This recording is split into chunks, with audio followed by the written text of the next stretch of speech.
آئے گئے، آقا سر کی طرف ہاتھ بڑھائے گئے، آپ اپنے بابا کی گود میں چلے گئے، چیخ نکلی حضرت شگرا کی، کہا کہ اپنی فضل دوڑ کے آئی ہے، کہاں میری وصیت لکھی جائے، بیماری کی حالت میں یہ چھوڑتے تو جا رہے ہیں، آج اگر شگرا کی طبیعت دلیل ہوتی ہے، کبھی میرے چچا قاسم عباس آ جاتے ہیں، کبھی میرے بھائی علی اکبر آ جاتے ہیں، کبھی میرے بھائی قاسم آ جاتے ہیں، کبھی میرا بھائی قاسم آ جاتے ہیں، آپ لوگ آ کر کے سوال لیتے ہیں، ان کے جانے کے بعد شگرا کو کون سنبھال دے گا؟ اپنی فضل بڑی وصیت لکھو، اگر میرا انتقال ہو جائے، میرے داش عباس سے کہتے نا میرے جنازے میں شریک نہ ہو، میرے علی اکبر سے کہتے نا میرے جنازے میں شریک نہ ہو، میرے قاسم سے کہتے نا میرے جنازے میں شریک نہ ہو، آپ کی نگاہ ٹھیک ہے، آقا حسین کو جا کر کے ٹھہری، حضرت شگرا نے کہا تھا اپنی فضل میرے بابا حسین سے کہہ دینا اگر شگرا کا انتقال ہو جائے، شگرا کے جنازے میں شریک نہ ہو، اتنا کہا بیٹی نے، آقا حسین نے کہا تھا بیٹی ہو سکتا ہے تیرے جنازے میں عباس آ جائے گا، ہو سکتا ہے تیرے جنازے میں قاسم آ جائے گا، ہو سکتا ہے تیرے جنازے میں علی اکبر آ جائے گا، لیکن آج کے بعد تیرا بابا حسین تجھے نظر نہیں آئے گا۔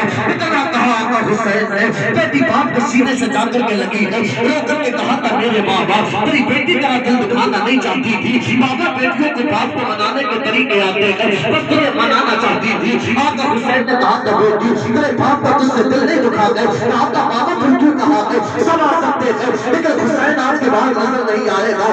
آپ نے کہا تھا بیٹی مجھے یاد ہے اپنے بچپن کا زمانہ، جب میں اپنے نانا کی گود میں بیٹھا تھا، میرے نانا مجھ سے بڑا پیار کر رہے تھے اور میرے نانا نے مجھ سے کہا تھا بیٹا دین کا درخت ہرا بھرا ہوگا، دین چلتے چلتے کربلا کے میدان میں پہنچے گا، اس وقت میں ایک یزید نام کا قلعہ پیدا ہوگا تو دین کے درخت کو سکھانے کی کوشش کرے گا، اس کی آبیاری کے لیے سب سے مہنگے خون کی ضرورت پڑے گی، اس وقت میں بیٹا تجھ سے مہنگا خون کسی کا نہ ہوگا۔ کربلا کے میدان میں جب حسین دین کو تیرے خون کی ضرورت پڑے اپنی جان لٹا دینا، اپنے نانا کے دین کو بچا لینا، اپنے نانا کے دین کو بچا۔ بچپن میں وعدہ کیا تھا کہ بیٹی فکر نہ کر، تیرا بھائی علی اکبر تجھے لینے کے لیے آ جائے گا۔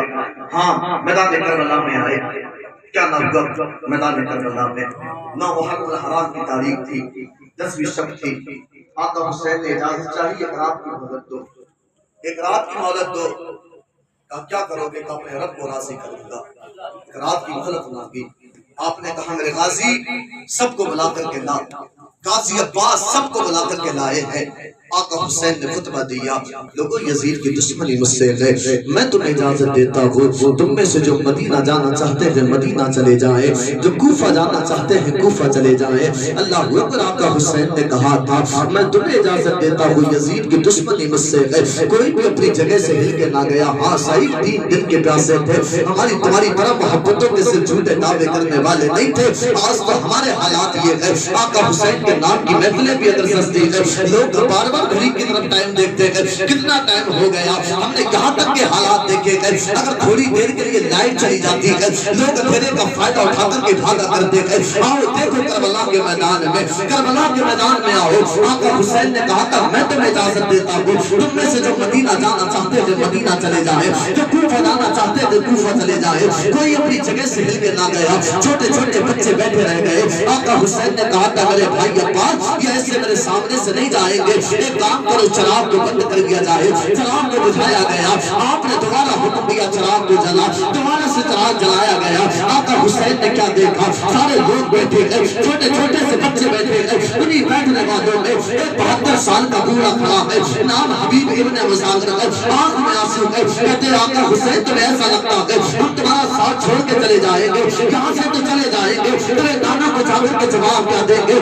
آقا حسین نے کہا تھا بتاؤ چاہتے کیا ہو؟ 72 سال کے بوڑھے نے کہا تھا حسین چاہتے یہ ہے صبح کا سورج طلوع ہو تیرے قدموں پہ سب سے پہلے جان کسی کی جائے، 72 سال کے بوڑھے کی چلی جائے، 72 سال کے بوڑھے کی جب صبح ہوئی۔ فیضان شہید اعظم، فیضان شہید اعظم، نعرہ حیدری۔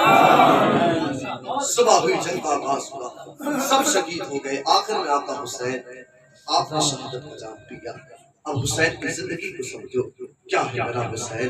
وَلَا تَقُولُوا لِمَنْ يُقْتَلُ فِي سَبِيلِ اللَّهِ أَمْوَاتٌ بَلْ أَحْيَاءٌ وَلَٰكِنْ لَا تَشْعُرُونَ۔ جو اللہ کی راہ میں قتل کیے جائیں تو انہیں مردہ نہ کہو بلکہ وہ زندہ ہیں۔ آؤ سمجھو میرے حسین کی زندگی کو۔ کربلا کے میدان میں سر کو سجدے میں رکھا،